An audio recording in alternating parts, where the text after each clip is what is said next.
season in their 5 games to date. They picked up 8 points, but possession of goal might be a little problem for them.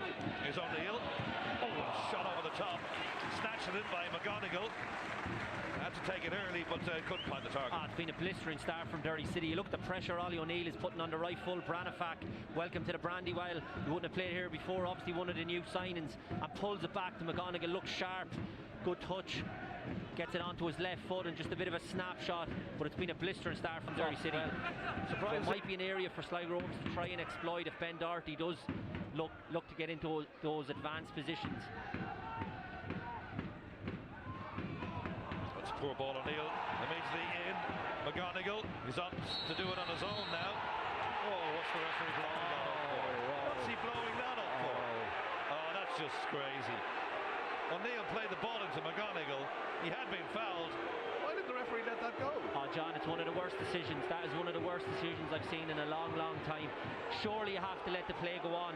We all know it was a free kick. Everybody in the ground knew it was a free kick, but McGonigal is in 1v1. He goes round the defender and gets a shot off and scores, and the referee calls it back. It's an absolutely shocking decision, John. As bad as you'll see. Hartman. Oh, I don't think has. Yeah, he's a few tricks. On loan from Leipzig, actually. Fabrice Hartman.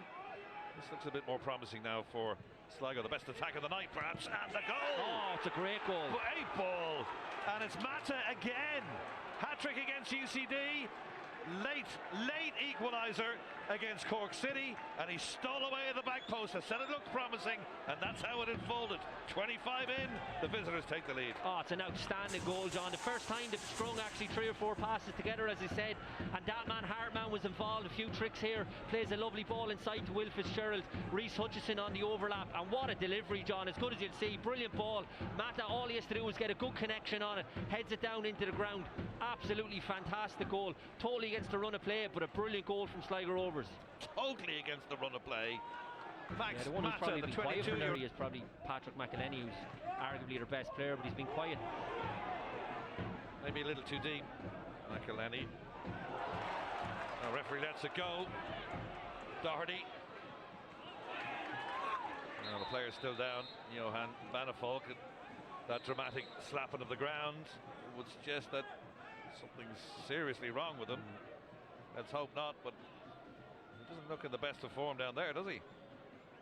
No, and it's just the block from Doherty. Is whatever way maybe he fell, it looks real innocuous, but as you say, he was really slapping the ground, John. He looks in a lot of pain, the boy. He certainly started the season very well, looked sharp and very, very dangerous, caused a lot of problems for Derry City in this first half. So there he goes away. Applause around the ground for Bannefolk. Let's hope that injury isn't too serious. That's the Sligo supporters away to our left-hand side. About 350 of them here applauding off their player, and it's going to be Carlos Sullivan, the 23-year-old, who comes on in his stead. But we wish him well, and hopefully that injury isn't as bad as we fear. Patchen's taking the ball. Deep into injury time we are now, to the back post to McElhenney, and he just couldn't direct it on target. Sat up for him nicely. Oh, it's a chance, John. Look, he peels off to the back post, and with his technical ability, even on his left foot, he knows himself.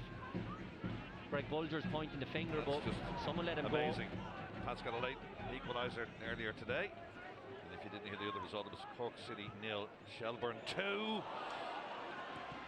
Oh, nicely done, but there's a man standing on the line.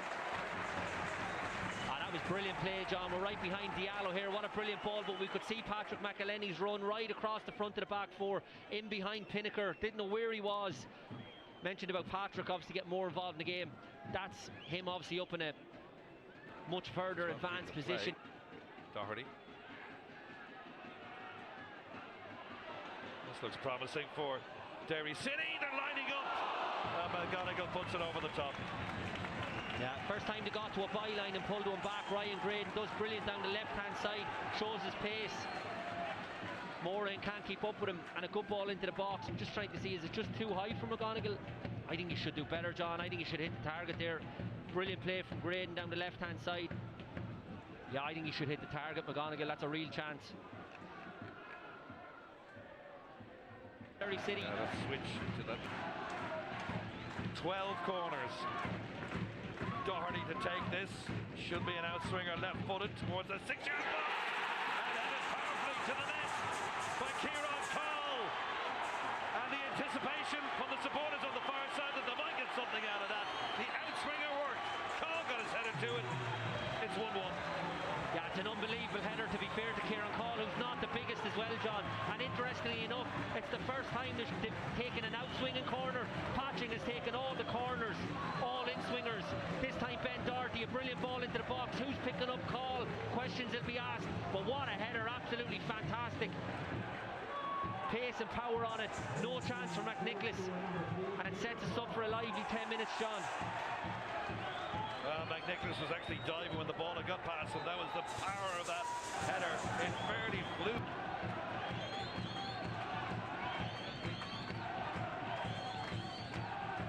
Bolger. Good ball to Vatsuk. Vatsuk's in here! Oh! Just missed it. He can't believe he missed it. Bolger's on his knees. Vatsuk is rolling around on the ground saying, how did I miss that? That should have been 2-1. Oh, he has to score, John. You're 1v1. You have to score. Oh, it's an awful miss. Shane McElhenney pulls up, pulling his hamstring as well. He's going to go off. But Fastuk, what a chance. He'll never have a better chance, John. Make a name for himself. He has to score. So disappointing. Here's Diallo. Still on we go. No, we don't. There goes the final whistle. Entertaining game. Pleasure to be here tonight on St. Patrick's night to watch this 1-1 draw. Mata opened the scoring on 25 minutes. That was cancelled out by that bullet header by Kieran Cole. And at the Brandywell Stadium, I think Sligo Rovers will be happy enough the way things have come out this evening. It's finished. Derry City 1, Sligo Rovers 1.